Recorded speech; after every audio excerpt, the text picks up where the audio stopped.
In the Shadow of Another World by Thomas Ligotti. Many times in my life, and in many different places, I have found myself walking at twilight down streets lined with gently stirring trees and old silent houses. On such lulling occasions, things seem firmly anchored, quietly settled, and exceedingly present to the natural eye. Over distant rooftops, the sun abandons the scene and casts its light upon windows, watered lawns, the edges of leaves. In this drowsy setting, both great things and small achieve an intricate union, apparently leaving not the least space for anything else to intrude upon their visible domain. But other realms are always capable of making their presence felt, hovering unseen like strange cities disguised as clouds, or hidden like a world of pale specters within a fog. One is besieged by orders of entity that refuse to articulate their exact nature or proper milieu. And soon, those well aligned streets reveal that they are, in fact, situated among bizarre landscapes where simple trees and houses are marvelously obscured, where everything is settled within the depths of a vast, echoing abyss. Even the infinite sky itself, across which the sun spreads its expansive light, is merely a blurry little window with a crack in it, a jagged fracture beyond which one may see at twilight what pervades a vacant street lined with gently stirring trees and old silent houses. On one particular occasion, I followed a tree lined street past all the houses and continued until it brought me to a single house a short distance from town. As the road before me narrowed into a bristling path, and the path ascended in a swerving course up the side of a hump in the otherwise even landscape, I stood before my day's destination. Like other houses of its kind, I have seen so many of them outlined against a pale sky at dusk. This one possessed the aspect of a mirage, a chimerical quality that led one to doubt its existence. Despite its dark and angular mass, its peaks and porches and worn wooden steps, there was something improperly tenuous about its substance, as if it had been constructed of illicit materials, dreams and vapor posing as solid matter. And this was not the full extent of its resemblance to a true chimera, for somehow the house projected itself as having acquired its present form through a fabulous overlap of properties. There seemed to be the appearance of petrified flesh in its rough outer surfaces, and it was very simple to imagine an inner framework not of beams and boards, but rather of gigantic bones from great beasts of old. The chimneys and shingles, windows and doorways were thus the embellishments of a later age, which had misunderstood the real essence of this ancient monstrosity, transforming it into a motley and ludicrous thing. Little wonder, then, that in shame it would attempt to reject its reality and pass itself off as only a shadow on the horizon, a thing of nightmarish beauty that aroused impossible hopes.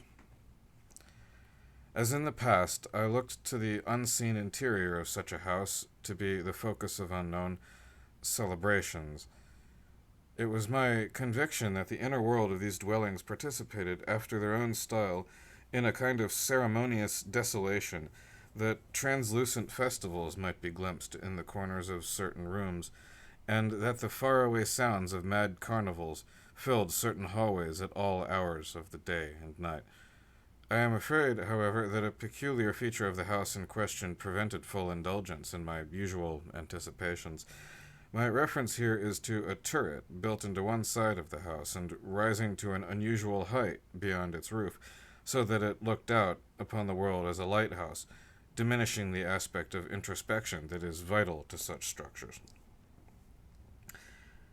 And near the cone-roofed peak of this turret, a row of large windows appeared to have been placed as a quite recent modification around its entire circumference. But if the house was truly employing its windows to gaze outward more than within, What it saw was nothing, for all the windows of the three ample stories of the house, as well as those of the turret and that small octagonal aperture in the attic, were shuttered closed.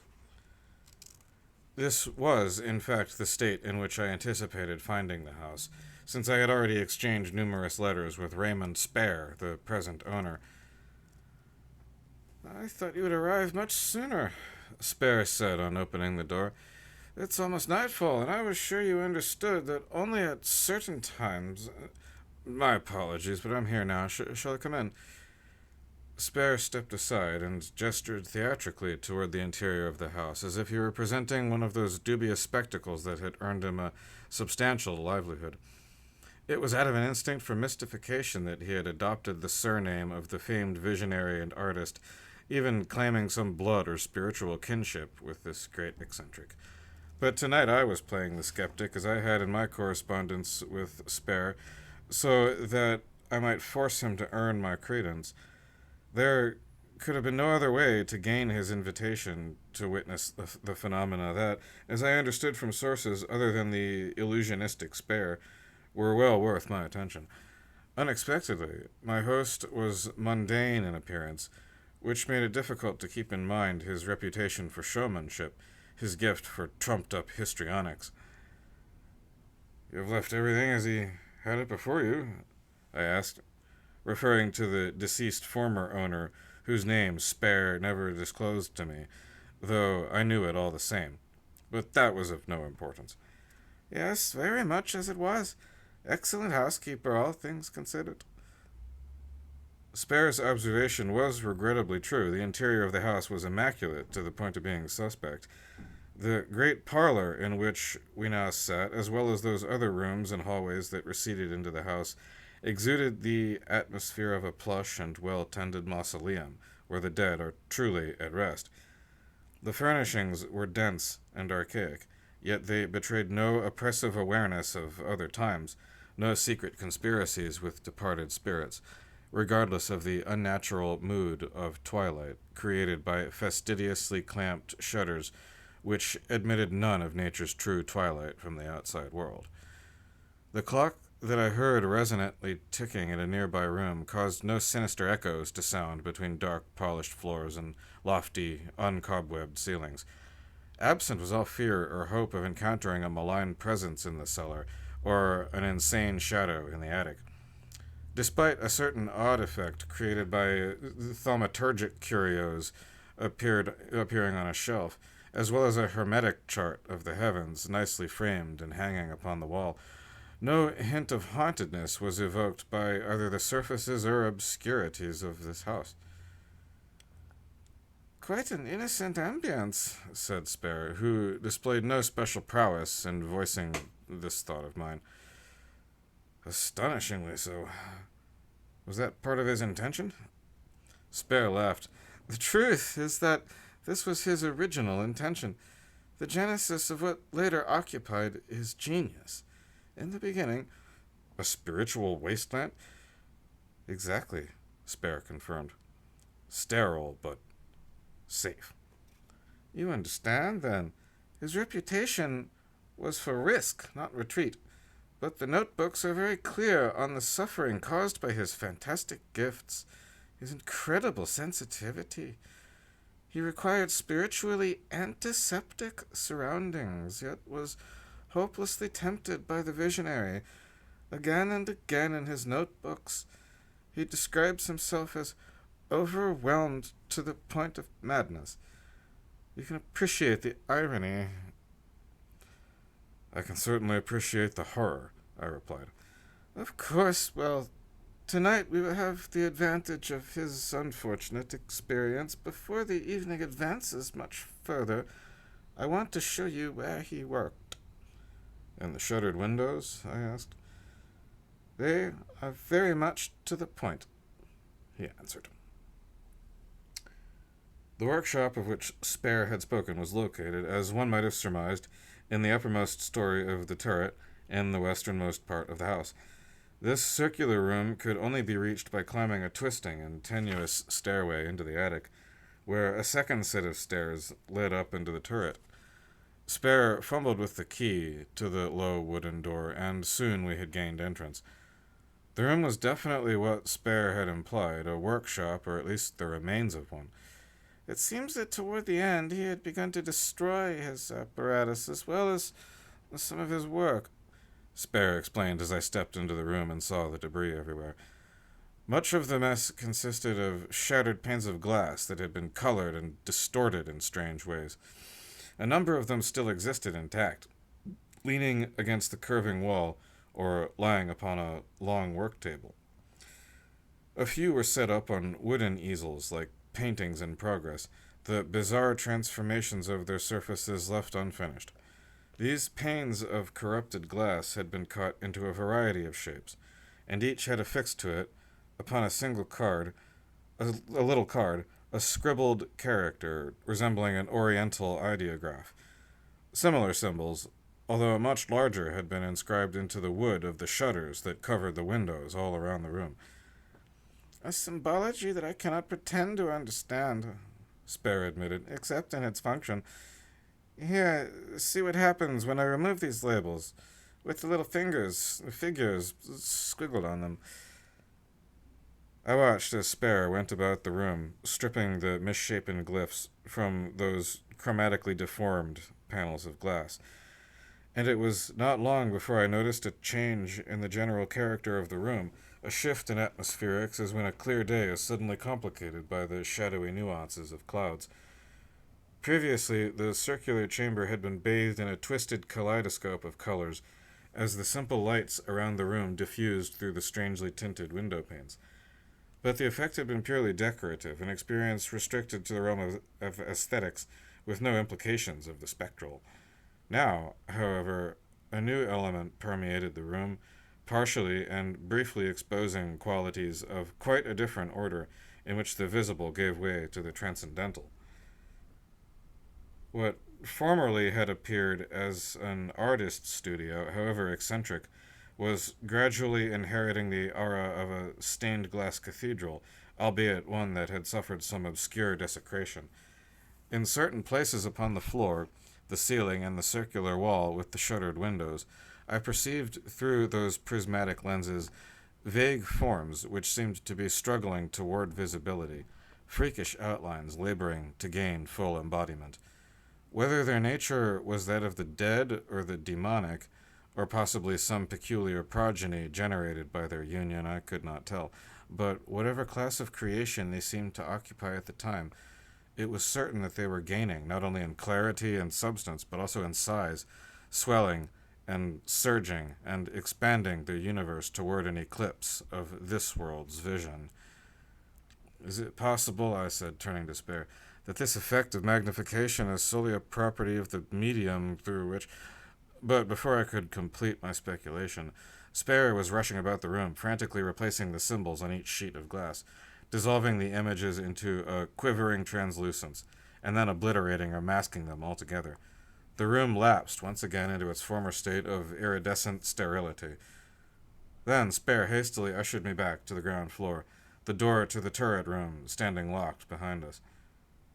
Afterward, he served as my guide through the other, less crucial rooms of the house, each of which was sealed by dark shutters, and all of which shared in the same barren atmosphere, the aftermath of a strange exorcism, a purging of the grounds, which left them neither hallowed nor unholy, but had simply turned them into a pristine laboratory where a fearful genius had practiced his science of nightmares. We passed several hours in the small, lamp-lit library. The sole window of that room was curtained, and I imagined that I saw the night's darkness within the pattern. But when I put my hand upon that symmetrical and velvety design, I felt only solidity on the other side, as if I had touched a coffin beneath its pall. It was this barrier that made the world outside seem twice darkened, although I knew that when the shutters were opened I would be faced with one of the clearest nights ever seen.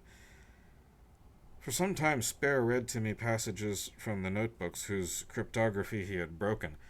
I sat and listened to a voice that was accustomed to speaking of miracles, a well-practiced tout of mystical freak shows. Yet I also detected a grave sincerity in his words, which is to say that his usual unruffled patter contained dissonant overtones of fear. "We sleep," he read, "among the shadows of another world. These are the unshapely substance inflicted upon us and the prime material to which we give the shapes of our understanding.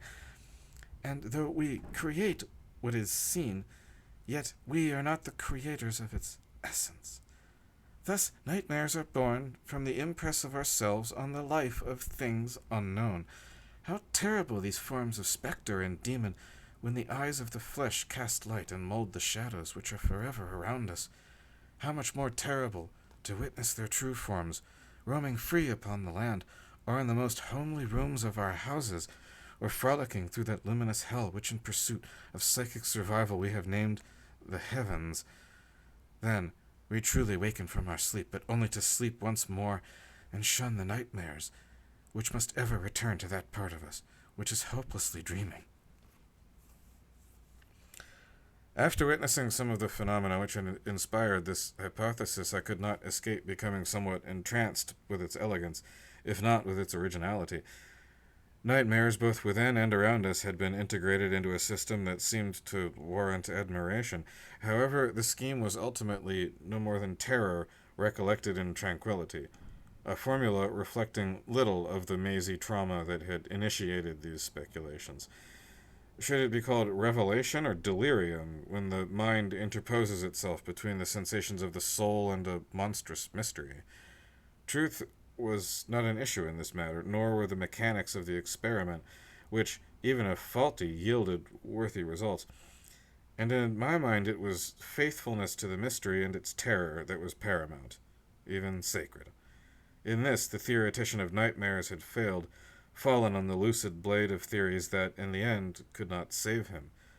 On the other hand, those wonderful symbols that Spare was at a loss to illuminate, those crude and cryptic designs, represented a genuine power against the mystery's madness, yet could not be explained by the most esoteric analysis. As the erstwhile owner of the house knew, we truly live in the shadow of another world, one which he designed his residents either to shut out or reveal as he chose, but which in the end overtook him before he had a chance to shutter for good those windows that disclosed the deranged and terrible quiddity of existence. "I have a question," I said to Spare, when he had closed the volume he held on his lap. "The shutters elsewhere in the house are not painted with the signs that are on those in the turret. Can you enlighten me?"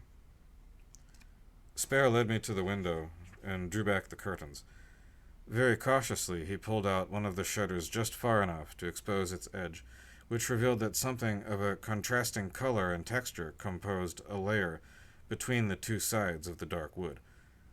"Engraved upon a panel of glass, placed inside each shutter," he explained. "And the ones in the turret?" I asked. "The same. Whether the extra set of symbols there are precautionary or merely redundant—" His voice had faded and then stopped, though the pause did not seem to imply any thoughtfulness on Spare's part. "Yes," I prompted. "Precautionary or redundant." For a moment he revived. "That is, whether the symbols were an added measure against—" It was at this point that Spare mentally abandoned the scene, following within his own mind some controversy or suspicion, a witness to a dramatic conflict being enacted upon a remote and shadowy stage. "Spare," I said in a somewhat normal voice. "Spare," he repeated, but in a voice that was not his own, a voice that sounded more like the echo of a voice than natural speech, and for a moment I asserted my pose of skepticism, placing none of my confidence in Spare or in the things he had thus far shown me, for I knew that he was an adept of pasteboard visions, a medium whose hauntings were of mucilage and gauze. But how much more subtle and skillful were the present effects, as though he were manipulating the very atmosphere around us, pulling the strings of light and shadow. "The clearest light is now shining," he said in that hollow, tremulous voice. "Now light is flowing in the glass," he spoke, placing his hand upon the shutter before him. "Shadows gathering against.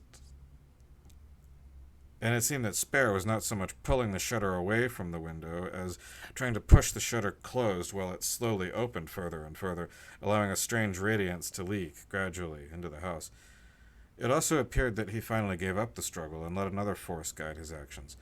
"Flowing together in me," he repeated several times as he went from window to window, methodically opening the shutters like a sleepwalker performing some obscure ritual.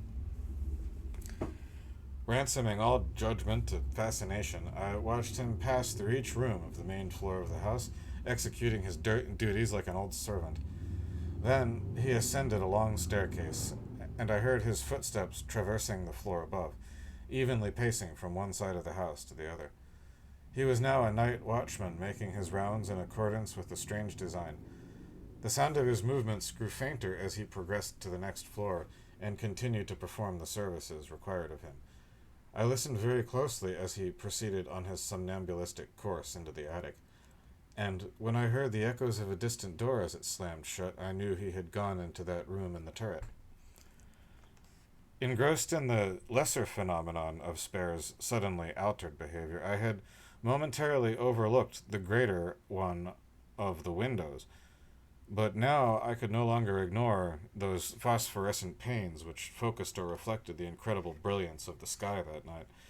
As I followed Spare's circuit about the main floor, I saw that each room was glowing with the superlunary light that was outlined by each window frame.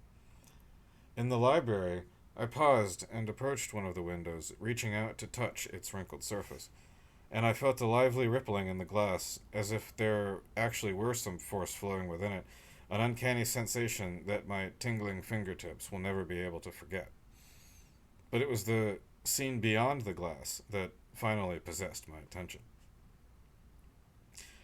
For a few moments I looked out only upon the level landscape that surrounded the house, its open expanse lying desolate and pale beneath the resplendent heavens. Then, almost inconspicuously, different scenes or fragments of scenes began to intrude upon the outside vicinity, as if other geographies of the earth were being superimposed upon the local one, composing a patchwork of images that might seem to have been the hallucinated tableau of some cosmic tapestry. The windows, which, for lack of a more accurate term, I must call enchanted, had done their work. For the visions they offered were indeed those of a haunted world, a multifaceted mural portraying the marriage of insanity and metaphysics. As the images clarified, I witnessed all the intersections which commonly remain unseen to earthly sight, the conjoining of planes of entity which should exclude each other, and should no more be mingled than is flesh with the inanimate objects that surround it. But this is precisely what took place in the scenes before me, and it appeared that there existed no place on earth that was not the home of a spectral ontogeny. In brief, the whole of the world was a pageant of nightmares. Sunlit bazaars in exotic cities thronged with faces that were transparent masks for insectoid countenances. Moonlit streets in antique towns harbored a strange-eyed slithering within their very stones. Dim galleries of empty museums sprouted a ghostly mold that mirrored the sullen hues of old paintings. The land at the edge of oceans gave birth to a new evolution, transcending biology, and remote islands offered themselves as a haven for forms having no analogy outside of dreams. Jungles teemed with beast-like shapes that moved beside the sticky luxuriance, as well as through the depths of its pulpy warmth. Deserts were alive with an uncanny flux of sounds which might enter and animate the world of substance, and subterranean landscapes heaved with cadaverous generations that had sunken and merged into sculptures of human coral, bodies heaped and unwhole, limbs projecting without order, eyes scattered and searching the darkness. My own eyes suddenly closed, shutting out the visions for a moment, and during that moment I once again became aware of the sterile quality of the house, of its innocent ambience. It was then that I realized that this house was possibly the only place on earth, perhaps in the entire universe, that had been cured of the plague of phantoms that raged everywhere. This achievement, however futile or perverse, now elicited from me tremendous admiration as a monument to terror and the stricken ingenuity it may inspire. And my admiration intensified as I pursued the way that Spare had laid out for me and ascended a back staircase to the second floor. For on this level, where room followed upon room through a maze of interconnecting doors which Spare had left open, there seemed to be an escalation in the optical power of the windows, thus heightening the threat to the house and its inhabitants. What had appeared through the windows of the floor below as scenes in which spectral monstrosities had merely intruded upon orthodox reality were now magnified to the point where that reality underwent a further eclipse. The other realm became dominant and pushed through the cover of masks. The concealment of stones spread its moldy growths at will, generating apparitions of the most feverish properties and intentions, erecting formations that enshadowed all familiar order. By the time I reached the third floor, I was somewhat prepared for what I might find, granted the elevating intensity of the visions to which the windows were giving increasingly greater force and focus. Each window was now a framed phantasmagoria of churning and forever changing shapes and colors, fabulous depths and distances opening to the fascinated eye, grotesque transfigurations that suggested a purely supernatural order, a systemless cosmogony revealing reeling with all the caprice of the immaterial. And as I wandered through these empty and weirdly lucent rooms at the top of house, it seemed that the house itself had been transported to another universe. I have no idea how long I had been enthralled by the chaotic fantasies imposing themselves upon the unprotected rooms of my mind, but this trance was eventually interrupted by a commotion emanating from an even higher room, the very crown of the turret and, as it were, the cranial chamber of that many-eyed beast of a house. Making my way up to the narrow, spiraling stairs to the attic, I found that there, too, Spare had unsealed the octagonal window, which now seemed the gazing eye of some god as it cast forth a pyrotechnic craze of colors and gave a frenzied life to shadows.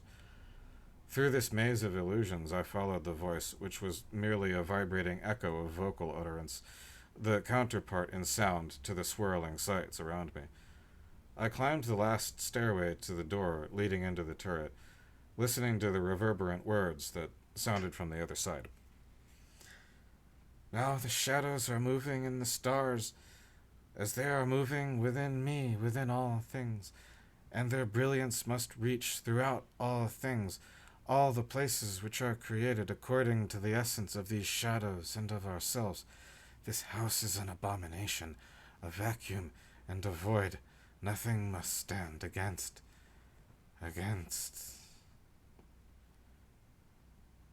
And with each repetition of this last word, it seemed that a struggle was taking place, and that the echoing alien voice was fading as the tone of Spare's natural voice was gaining dominance.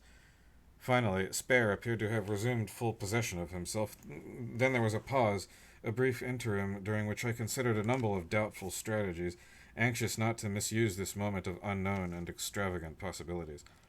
Was it merely the end of life that faced one who remained in that room? Could the experience that had preceded the disappearance of that other visionary, under identical circumstances, perhaps be worth the strange price one would be asked to pay? No occult theories, no arcane analyses could be of any use in making my decision, nor justly serve the sensation of those few seconds, when I stood gripping the handle of that door, waiting for the impulse or accident that would decide everything. All that existed for the moment was the irreducible certainty of nightmare. From the other side of the door, there now came a low, echoing laughter, a sound which became louder as the laughing one approached. But I was not moved by this sound, and did nothing except grip the door handle more tightly, dreaming of the great shadows and the stars, of the strange visions beyond the windows, and of an infinite catastrophe. Then I heard a soft scraping noise at my feet. Looking down, I saw several small rectangles projecting from under the door, fanned out like a hand of cards. My only action was to stoop and retrieve one of them, to stare in mindless wonderment at the mysterious symbol which decorated its face. I counted the others, realizing that none had been left attached to the windows within the room and the turret. It was the thought of what effect these windows might have Now that they had been stripped of their protective signs and stood in the full glare of starlight, they had made me call out to Spare, even though I could not be sure that he still existed as his former self. But by then the hollow laughter had stopped, and I am sure that the last voice I heard was that of Raymond Spare. And when the voice began screaming, "The windows!" it said, "pulling me into the stars and shadows!" I could not help trying to enter the room. But now that the impetus for this action had arrived, it proved to be useless for both Spare and myself, for the door was securely locked, and Spare's voice was fading into nothingness. I can only imagine what those last few moments were like among all the windows of that turret room and among orders of existence beyond all definition. That night, it was to Spare alone that such secrets were confided. He was the one to whom it fell, by some disaster or design, to be among the elect. Such privileged arcana, on this occasion at least, were not to be mine. Nevertheless, it seemed at the time that some fragment of this experience might be salvaged, and to do this, I believed, was a simple matter of abandoning the house. My intuition was correct, for as soon as I had gone out into the night and turned back to face the house, I could see that its rooms were no longer empty, no longer the pristine apartments I had lamented earlier that evening. As I had thought, these windows were for looking in as well as out, and from where I stood, the sights were now all inside the house, which had become an edifice possessed by the festivities of another world. I remained there until morning, when a cold sunlight settled the motley phantasms of the night before. Years later, I had the opportunity to revisit the house. In conformity with my intuition, I found the place bare and abandoned. Every one of its window frames was empty, and there was not a sign of glass anywhere. In the nearby town, I discovered that the house had also acquired a bad reputation. For years, no one had gone near it. Wisely avoiding the enchantments of hell, the citizens of the town have kept to their own little streets of gently stirring trees and old silent houses. And what more can they do in the way of caution? How can they know what it is their houses are truly nestled among? They cannot see, nor even wish to see, that world of shadows with which they consort every moment of their brief and innocent lives. But often, perhaps during the visionary time of twilight, I am sure they have sensed it.